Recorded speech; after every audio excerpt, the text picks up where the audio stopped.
آخر خوش اومدید. سلام. این ویدیو جدیدی که گرفتم با پیکینگ اومدیم. حاجی چرا اینجوری مشکیه؟ اومدیم پارتی چیه؟ اومدیم که بریم این لدر کلاش بریم ببینیم چی میشه. ها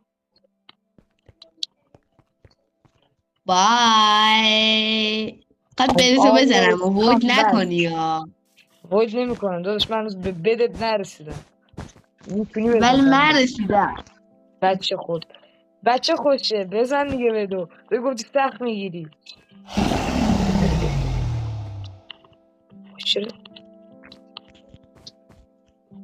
الان به میبینیم کی یفتن میگفتی پایین.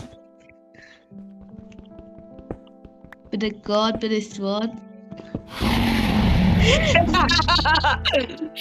بیشتور تلخک چی بزنی پورتی کشورو تا بیده باید کجا